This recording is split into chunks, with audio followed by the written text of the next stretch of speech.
पक्ष के पास जाते हैं तो वो बोलती है विचार करेंगे, विपक्ष के पास जाते हैं तो विपक्ष बोलती है कि आप लोगों का बात उठाएंगे। लेकिन विपक्ष के पास भी विपक्ष को बांग्लादेशी घुसपैठिया नज़र आ रहा है, लेकिन हम लोग सड़क पर बेरोजगार युवा, बेरोजगार ही बोलेंगे, हम लोग को तो सैलरी के नाम पे स्टाइपेंड ही मिल रहा है ना। चेहरे पर उदासी स्पष्ट नजर आ रही है, क्या इतना हताश और निराश हो चुके हैं क्या? सर सिस्टम जब सुनता नहीं है बात तो हताश और निराश होना पड़ता है। हम लोग लगातार मांग कर रहे हैं। पिछले मांग में जेईपीसी में हम लोग जब पिछला धरना दिए तो आश्वासन दिया गया। आश्वासन देने के बाद कुछ जब बोला गया कि 20 तारीख तक आप लोगों को कुछ सुनिश्चित कर लिया जाएगा, लेकिन इस तरह कुछ भी नहीं, वहाँ पे आश्वासन खाली मिला। यहाँ तक कि वहाँ से विभाग को फॉरवर्ड किया गया कि नहीं किया गया, वो फॉरवर्डिंग रिसीविंग नहीं दिखा पा रहे हैं। तो हम लोग सर हताश और निराश नहीं हो तो क्या करें। और झारखंड को एक डिजिटली हब बनाने के लिए आप जब नींव रख रहे हैं, फिर भी आप अपने जीवन में वेतन वृद्धि को लेकर, समायोजन की मांगों को लेकर आज अनिश्चितकालीन धरने पर, कभी जेएमएम कार्यालय का घेराव, कभी शिक्षा मंत्री आवास का घेराव।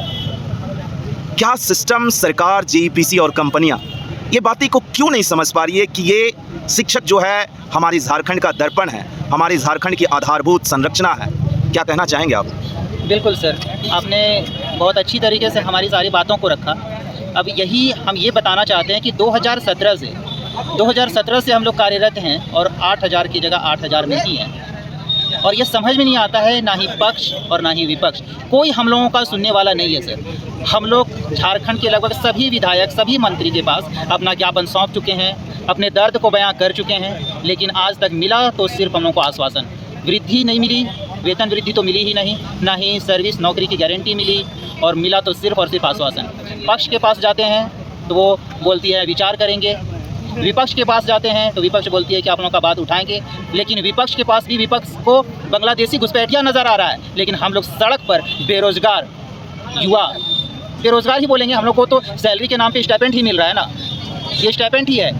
आज हम लोग ये मांग नहीं कर रहे हैं कि हम लोग को आप टीजीटी के बराबर, पीजीटी के बराबर सैलरी दें, लेकिन कम से कम इतना तो दें कि हम लोग अपना जीवन यापन ढंग से कर सकें। हम लोग तो मानसिक रूप से प्रताड़ित हो रहे हैं, मानसिक बीमारी झेल रहे हैं हम लोग। तो इस स्थिति में, इस मनोस्थिति में हम लोग कैसे बच्चों को पढ़ा सकते हैं? उनके भविष्य का हम लोग, फिर उनके भविष्य को हम लोग को, बच्चों को ये बोलने में भी शर्म आता है कि तुम लोग कंप्यूटर पढ़ो, कंप्यूटर पढ़ोगे तो तुम लोग को हम लोगों की तरह 8-9 का नौकरी मिलेगा। हिस्ट्री पढ़ो, सिविक्स पढ़ो, पॉलिटिकल पढ़ो, नहीं कुछ होता है तो जाके खेलो, गेम टीचर बन जाओगे तो भी तुमको 4800 का ग्रेड पे मिलेगा, 1 लाख वेतन होगा। लेकिन अगर कंप्यूटर पढ़ोगे ना तो 8,000 में हमारी तरह बेरोजगार रहोगे। ये तो आपके दर्द को मैं सुन रहा हूँ, लेकिन कंप्यूटर वर्तमान समय की मांग है। हम लोग क्या कर सकते हैं सर? 8,000 में अब हम लोग जहाँ तक कर सकते थे 7 साल से कर रहे हैं। लेकिन ये सत्ता पक्ष को सोचना होगा, विपक्ष को सोचना होगा, जो हम लोगों का मतलब क्या बोले, जो ठेके में लेके कंपनियां आई है उन लोगों को सोचना होगा किस तरह ये इस तरह की अमानवीय सैलरी पर हम लोगों से काम करवा रही है। जब मन होता है कंपनी किसी को भी टर्मिनेट कर देती है, मतलब एक टर्मिनेशन प्लस सैलरी। जितने दिन हम लोग रह रहे हैं, हम लोग तो बस एक उम्मीद में आए थे कि आज न कल कुछ ना कुछ वेतन वृद्धि होगी, लेकिन हम लोग के साथ जो हो रहा है पता नहीं क्यों नहीं दिख रहा है किसी को।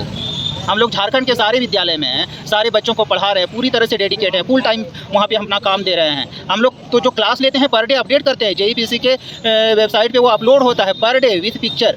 वो तो मैं देख रहा था कि एक महिला ने बोला मैंने मैटरनिटी लीव लिया, उसके बावजूद मुझे टर्मिनेट कर दिया गया। तो ये सब तो प्रश्न है, लेकिन सबसे बड़ा प्रश्न है कि आज अमेजन की बात करें, गूगल की बात करें, यूट्यूब की बात करें, भारत के पास कुछ नहीं है। और आप उन बच्चों को तैयार कर रहे हैं जो शायद भविष्य में भारत के लिए वो अपना बनाएंगे। बिल्कुल सर, क्योंकि आप न्यू का सृजन कर रहे हैं। ये सिस्टम और सरकार को सोचना चाहिए कि जो सृजन कर रहे हैं, जो छोटे छोटे नन्हे मुन्ने बच्चे को, देश को डिजिटली हब बनाने के लिए प्रयास कर रहे हैं, वो क्यों संघर्ष कर रहे हैं? कुछ और भी लोग हैं, देख रहे उनके चेहरे पर उदासी स्पष्ट नजर आ रही है। क्या इतना हताश और निराश हो चुके हैं क्या? सर सिस्टम जब सुनता नहीं है बात तो हताश और निराश होना पड़ता है। हम लोग लगातार मांग कर रहे हैं। पिछले मांग में जेईपीसी में हम लोग जब पिछला धरना दिए तो आश्वासन दिया गया। आश्वासन देने के बाद कुछ जब बोला गया कि 20 तारीख तक आप लोगों को कुछ सुनिश्चित कर लिया जाएगा, लेकिन इस तरह कुछ भी नहीं, वहाँ पे आश्वासन खाली मिला। यहाँ तक कि वहाँ से विभाग को फॉरवर्ड किया गया कि नहीं किया गया, वो फॉरवर्डिंग रिसीविंग नहीं दिखा पा रहे हैं। तो हम लोग सर हताश और निराश नहीं हो तो क्या करें।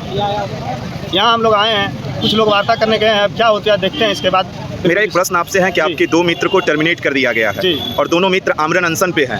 कल जब मैंने उनसे वार्ता किया उस समय मेडिकल रिपोर्ट था कि नीड हॉस्पिटलाइजेशन। उनकी स्वास्थ्य स्थिति भी खराब होती जा रही है। अगर उनकी स्वास्थ्य स्थिति बिगड़ती है, जो आपके हक अधिकार के लिए लड़ रहे हैं, तो इसके लिए कौन जिम्मेदार होगा, सिस्टम, जेईपीसी या सरकार? सर ये तीनों जिम्मेदार होंगे, सिस्टम, जेईपीसी, क्योंकि हम लोग हर विभाग में फॉरवर्डिंग ये अपना लेटर दे चुके हैं कि हमारे 2 मित्र 4 दिनों से 5 दिनों से आमरण अनशन पर बैठे हैं। तो ये अगर हम सभी विभाग को दे चुके हैं और उसके बाद भी वहाँ कोई अभी तक सुध लेने नहीं पहुँचे हैं सर, तो क्या लगता है आपको किसी एक विभाग को जिम्मेदार ठहराना चाहिए? इसके लिए तो सभी विभाग जिम्मेदार होंगे सर। क्या आज अंतिम उम्मीद जो शिक्षा मंत्री जो कल एक दिन पूर्व पारा शिक्षकों के लिए काफ़ी तोहफा दिया और पारा शिक्षकों में खुशी है। क्या उम्मीद, आशा और विश्वास है कि आप लोगों के लिए भी सकारात्मक पहल होगी? सर उसी उम्मीद से हम लोग भी आए हैं कि कल पारा शिक्षक लोग एक दिन में अनशन किया और उन लोगों को मिल गया कुछ रिजल्ट। हम लोग सोच रहे हैं कि हम लोग को भी कुछ उसी तरह से मिले और वही उम्मीद से हम लोग यहाँ बैठे हैं। सर भूखे प्यासे लोग बैठे हैं, देखिए पानी प्यास लगा है, किन्हीं के पास पानी का यहाँ कोई सुविधा नहीं, फिर भी यहाँ पे बैठे हैं कि अगर आज हम लोग को कुछ तोहफा मिलता है तो ये प्यासे जो बैठे हैं, भूखे जो बैठे हैं, आगे चल के हम लोगों का ये सफल माना जाएगा कि हम लोग भूखे प्यासे बैठे थे, ये सफल हो गया इसी उम्मीद से। और आज अगर कुछ नहीं होता है तो कल हम लोग मुख्यमंत्री आवास घेरने का कार्य करेंगे, ये हमारे योजना में तय हो चुका है। और हम लोग कोशिश करते हैं कि आज ही हम लोगों को कुछ मिल जाए तो फिर हम लोग इससे आगे क्यों बढ़ें। ऐसा नौबत ही ना आए कि हम लोग कुछ और करें, या हमारे जो साथी हॉस्पिटल जाने के नौबत आ गए हैं, उनको कर सदर से भी टीम आई थी, देखा उन्होंने देख करके और लिख करके गया कि नीड हॉस्पिटलाइजेशन। तो इस तरह का मौका अगर नहीं आए तो भी ठीक रहे सर। और उनको यहाँ तक कि कोई सूद लेने नहीं पहुँचे, कोई पूछने नहीं पहुँचे कि किस अवस्था में आप हैं। बस केवल एक टीम भेज दिया गया, एक डॉक्टर एक नर्स का टीम भेज दिया गया, मेडिकल चेकअप करके रिपोर्ट बना करके और वो चले गए अपना काम करके।